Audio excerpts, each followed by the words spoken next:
Welcome back to another episode of DIY Projects with Charles. Today, or the current project is a Furrion on-demand hot water heater. These are pretty typically used. They're common in RV installations, and so at any rate, I've got just so happen to have two units down with the same problem today, and that is that both units were not properly winterized, and I've got some broken pipes that I need to repair. So anyway, this is probably the most common view you're going to see when it's actually installed in the RV. Then you've got to yank the entire unit out and disassemble it to really find where the problems are. Okay, so the first thing you have to do is you have to remove all of the screws around the outside of this housing, and pull this whole cover off here. Okay, so this is what it looks like once you get that that outer housing off. Now you can kind of get into what some of the issues are here, and I've already done a little preliminary on this one. But so this this assembly here is the actual water heater element. You know, the gas and the firebox is down here, but it heats up the water that's in this coil or copper looking thing with the coils around it, and that's what produces your hot water. Anyways, a couple of things right from the get-go. I don't know how well you can see this in this picture, but right there is a line that's been blown out. Blown out meaning frozen. Let me try to get a better angle here and get a little closer. Yeah, so you can see that here this line's been burst, and here this line's been burst. So apparently this is a pretty common issue with these units if you don't properly winterize them. Now this particular unit was at an RV World for a repair over the winter. It didn't get winterized before it went there, and so this damage happened on their property. Nonetheless, it is what it is, and now I've got to fix it. So this is the gas line down here, and while it's copper, because it's gas, there's no water in this. Same thing with this one back over here to the burner. So there's no issue with those lines being burst, but this whole assembly is a problem. Now let me flip it around so you can see the other side. Okay, this is the opposite side, and right from the get-go you can kind of see this line right here has a burst, so anyways, this line with this burst here, while I could potentially fix this, I can't fix the bursts on the other side that are in the turns of the coil. So this whole assembly here has to be replaced. Okay, so it would be quite a bit of work to try to figure out how to mend those tubes on the other side where it's burst in those bins. Also down here, there's a couple of issues with this line. Again, I've already disassembled most of this just to make it easier for filming. All right, so this line This line is obviously burst. And this one over here, which is the drain tube, right there, is burst. Now both of those were kind of hidden because those bursts were on the bottom side. So it wasn't easy to see them when it was installed, but when you take those off, you can see them. Now, it's possible I might be able to fix this one. There's enough line here, and that's a possibility. And even though there's some swelling, you can probably see it. It's bulged a little bit, but there's some swelling in that line. Potentially, I could cut enough of that out and splice in another line that I could save this tube.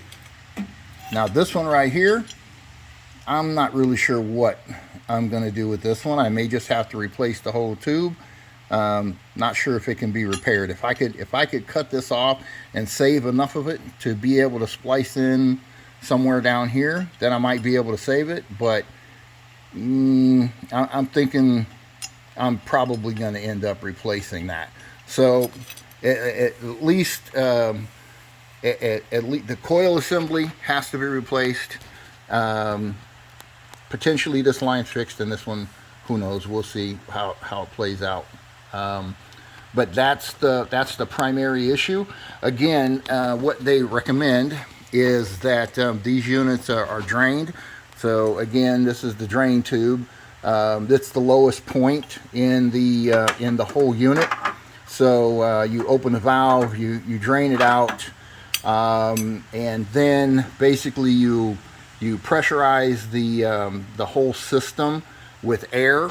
I think I read up to 30 psi, something like that. So you basically just put an air hose on it and blow it out with air, and then you can add liquid antifreeze if you want. And I think that's like the proper way to technically winterize these units. So again, common problem. A lot of people don't make it happen before it gets cold enough that it causes a problem, and then you end up with this mess like what I've got here today. So once I get a little further along with the actual repair and figure out what I'm going to do, I'll go from there, and I'll come back on and show you some updates. Today I am rebuilding the drain line and also the water inlet lines. Both were damaged, swollen, split, etc. So this is my plan. I'm pretty confident that it'll work out, but the bottom line here is I ended up cutting about 4 inches of pipe out from that burst right there on the drain line. So obviously I've got to replace that section of pipe with something. So my plan here then is that I'm going to use these shark bites. I love these things. I use them for a lot of different applications, but they fit just about anything. You know, you can use PEX or copper or whatever. You can mix and match. These things bite really well, which I guess is the whole idea behind the name, shark bite. But these are 3/8 by 3/8. This is a coupling, a straight coupling, so I'm going to use a couple of these. Now, the thing is, the inside diameter of this is like 22 millimeters, and a good pipe that's not swollen is 20 millimeters. This one's actually swollen to 21.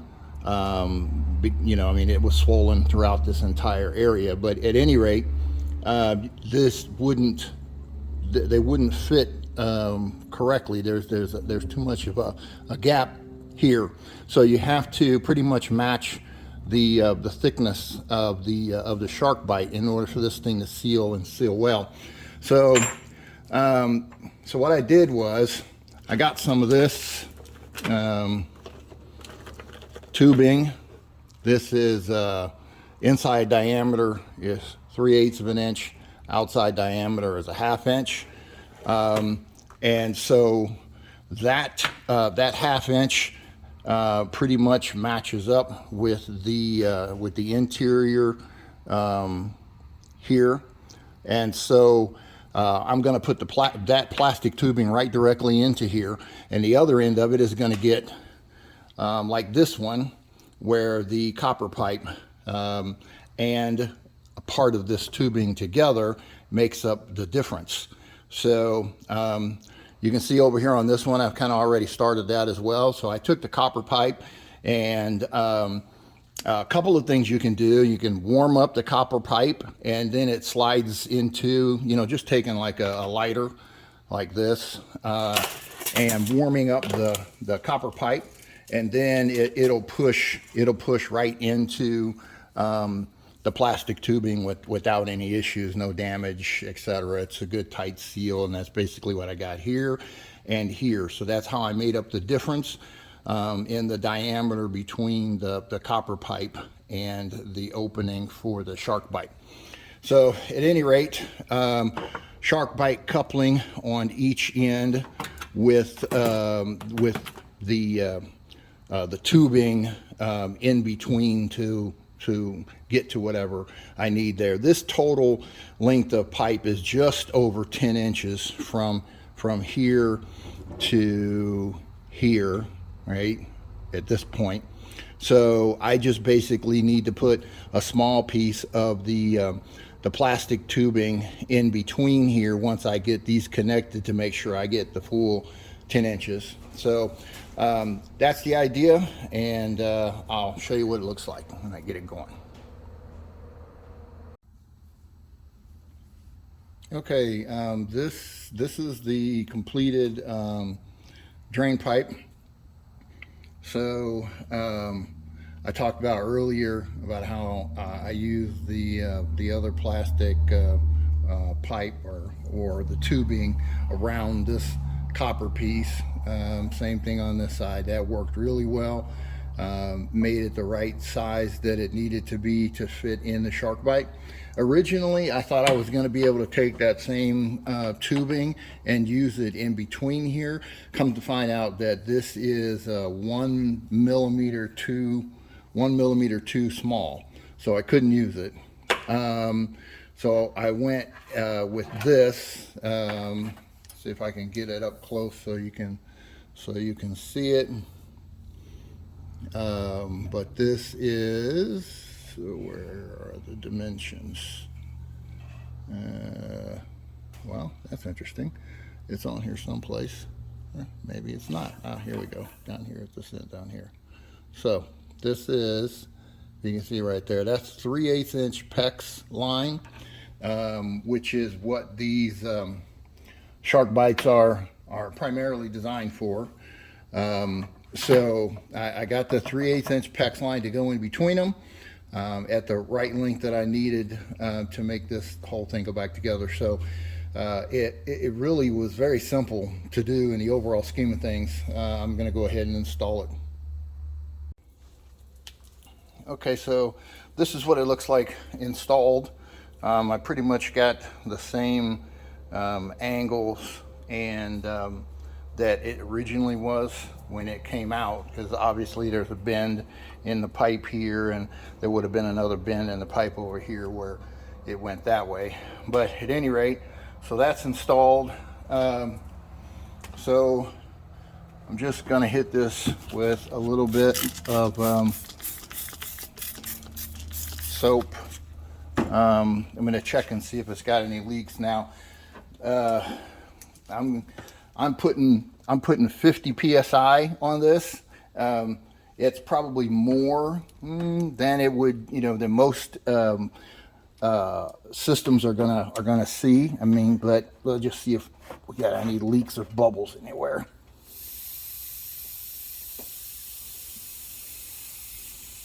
Okay, that looks pretty good to me. 50 psi, no apparent leaks. Now we move on to the next one. Okay, so this is the second pipe the water inlet pipe that burst. So a couple of issues with this one. I had to cut this piece out, obviously, because that's where the burst was. Unfortunately, that left me with very little of a nub on this thing here to attach it to. So the only way I was going to fix that was to heat this up and take this whole pipe out, you know, desolder it basically. That's what I was originally considering doing. But I had a couple of changes in that process, and I came up with this gizmo, which is, I think, pretty much going to take care of it. So what I did was, you know, I just kind of, you know, I'm chucking that whole thing and going with this. And so this ended up being a 3/4 T, and I just used a couple of adapters to knock it down to what I needed to. This will go all the way out the back. This is the part where the water, incoming water, connects to on the back side of the water heater.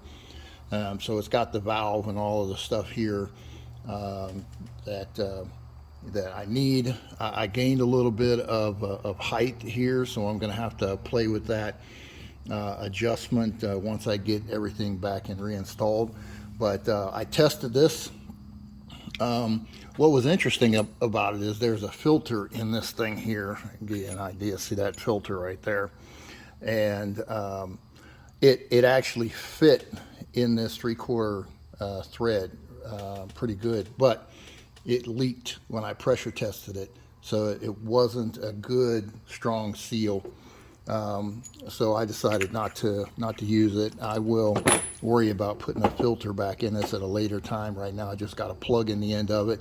I have pressure tested this, and it tests fine, no issues, no leaks.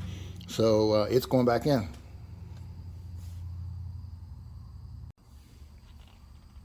Okay, so this water inlet tube or pipe is only partially installed at this point. I'm going to go ahead and do the heat exchanger because these kind of need to be done at the same time anyway. But so this is what's going to be next, right? So this is the heat exchanger that's coming out. Obviously, it's got damage to it. I've already taken this part of the valve off, and I just need to get into the rest of the box. So this up here is the one I ordered. Looks pretty good actually, and almost exact match. Measurements are good, sizes and everything are good, so I'm happy with that. And then I'll go ahead and get this part going, so you can see what the finished product is going to look like.